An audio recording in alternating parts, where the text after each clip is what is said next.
बात सुलगी तो बहुत धीरे से थी, लेकिन देखते ही देखते पूरे कस्बे में धुआं भर गया। चौधरी की मौत सुबह 4 बजे हुई थी। 7 बजे तक चौधराइन ने रो धोकर होश संभाले और सबसे पहले मुल्ला खैरुद्दीन को बुलाया और नौकर को सख्त ताकीद की कि कोई जिक्र न करे। नौकर जब मुल्ला को आंगन में छोड़कर चला गया तो चौधराइन मुल्ला को ऊपर ख्वाबगाह में ले गई, जहां चौधरी की लाश बिस्तर से उतारकर जमीन पर बिछा दी गई थी।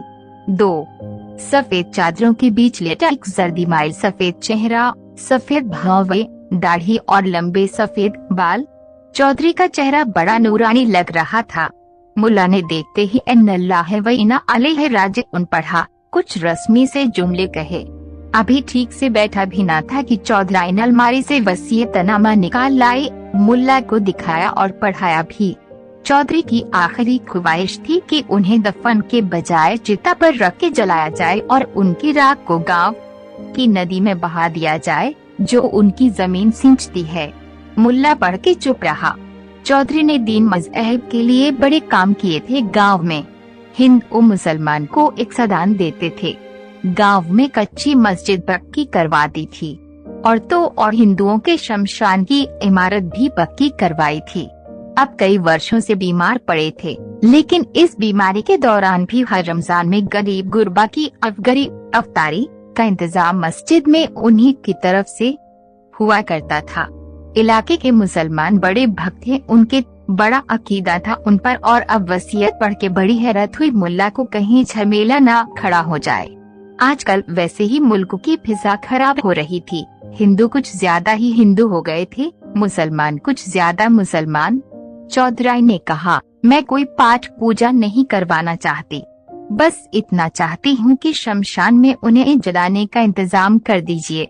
मैं रामचंद्र पंडित को भी बता सकती थी, लेकिन इसलिए नहीं बुलाया कि बात कहीं बिगड़ न जाए। बात बताने ही से बिगड़ गई जब मुल्ला खैरुद्दीन ने मसलहतन पंडित रामचंद्र को बुलाकर समझाया कि तुम चौधरी को अपने शमशान में जलाने की इजाजत ना देना, वरना हो सकता है इलाके के मुसलमान बावेला खड़ा कर दें।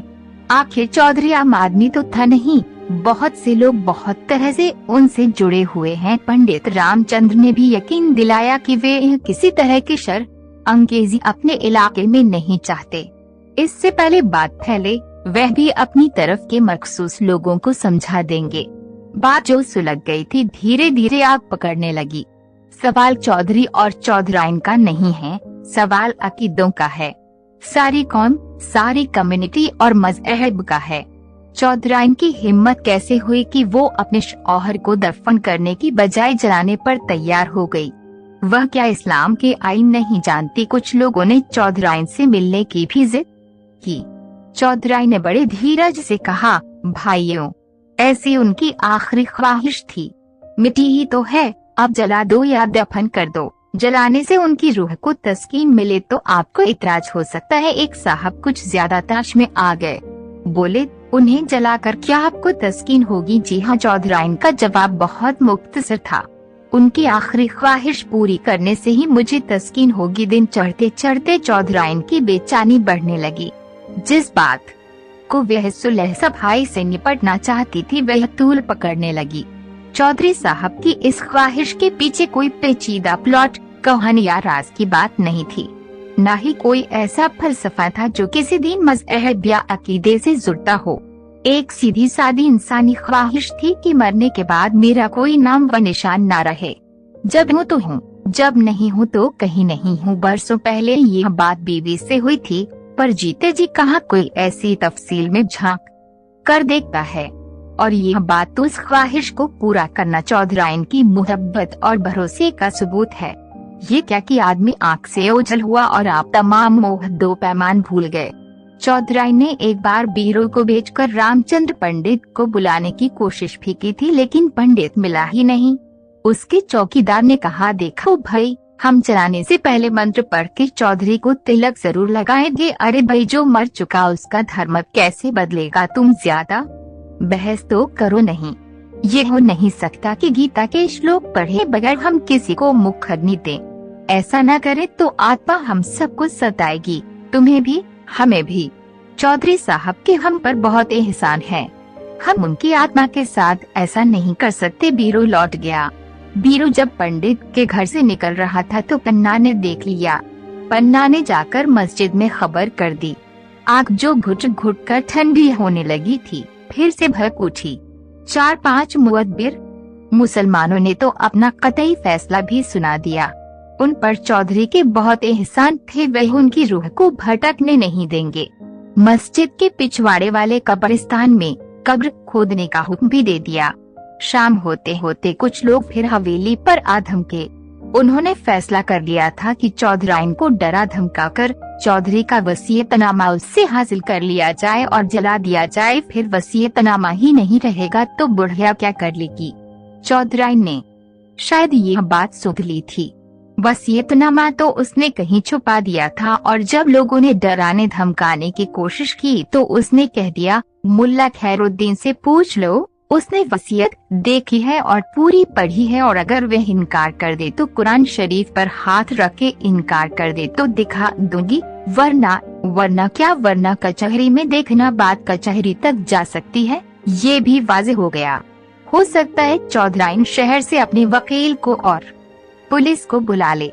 पुलिस को बुलाकर उनकी हाजिरी में अपने इरादे पर अमल कर ले, और क्या पता वे अब तक उन्हें बुला भी चुकी हों।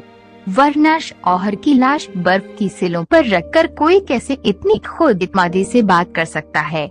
रात के वक्त खबरें अफवाहों की रफ्तार से उड़ती है। किसी ने कहा, एक घोड़ा सवार अभी अभी शहर की तरफ जाते हुए देखा गया है।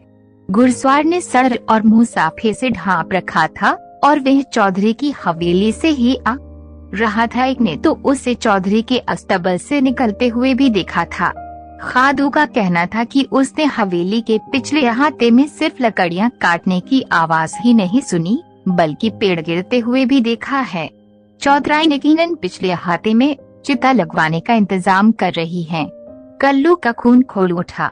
बुज़दिलों, आज रात एक मुसलमान को चिता पर जलाया जाएगा और तुम सब यहाँ बैठे आके लपटें देखोगे। कल्लू अपने अड्डे से बाहर निकला। खून खराबा उसका पेशा है तो क्या हुआ, ईमान भी तो कोई चीज है। ईमान से अजीज तो माँ भी नहीं होती यारों। 4-5 साथियों को लेकर कल्लू पिछली दीवार से हवेली पर चढ़ गया। बुढ़िया अकेली बैठी थी लाश के पास। चौंकने से पहले ही कल्लू की कुल्हाड़ी सर से गुजर गई। चौधरी की लाश को उठवाया और मस्जिद के पिछवाड़े ले गए जहां उसकी कब्र तैयार थी। जाते जाते रमजी ने पूछा, सुबह चौधराइन की लाश मिलेगी तो क्या होगा? बुढ़िया मर गई क्या? सर तो फट गया था। सुबह तक क्या बचेगी? कल्लू रुका और देखा चौधराइन की ख्वाबगाह की तरफ। पन्ना कल्लू के जिगरे की बात समझ गया। तू चल उस्ताद, तेरा जिगरा क्या सोच रहा है मैं जानता हूँ, सब इंतजाम हो जाएगा। कल्लू निकल गया कब्रिस्तान की तरफ। रात जब चौधरी की ख्वाबगाह से आसमान छुती लपटें निकल रही थी तो सारा कस्बा धुएं से भरा हुआ था। जिंदा जला दिए गए थे और मुर्दे